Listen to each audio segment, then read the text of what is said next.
آدمی ہے کہ اس کو گھر کے اندر سے اس کا جو ہے نا وہ کھانا لانے والا کوئی نہیں ہے، اس کی خدمت کرنے والا کوئی نہیں ہے، یا ہے بھی تو وہ خدمت نہیں کر رہا، تو ایسا شخص کیا کرے؟ ایسے شخص کے لیے یہ ہے کہ پھر وہ کھانا کھانے کے لیے اپنے گھر میں جا سکتا ہے، لیکن کھانا کھانے کے لیے یہ مطلب نہیں ہے کہ 1 گھنٹہ پہلے چلا گیا، 2 گھنٹے پہلے چلا گیا۔ کوشش کرے کہ بالکل اس وقت جائے جب کھانا تیار ہو، اور کھانا کھا کر، کھانے سے فارغ ہو کر فوراً مسجد میں واپس آ جائے، اتنی اس کو اجازت ہے۔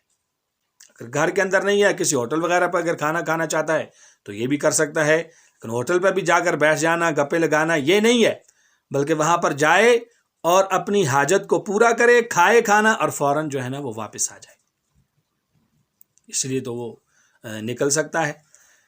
لیکن وہاں جا کر اور چیزوں کے اندر مصروف ہو جانا، یہ بالکل بھی اس کی اجازت نہیں ہے۔ اس کے علاوہ اگر کوئی آدمی جس مسجد کے اندر اعتکاف بیٹھا ہوا ہے، اس مسجد میں اگر نماز جمعہ نہیں ہو رہی، جمعے کی نماز اگر نہیں ہے،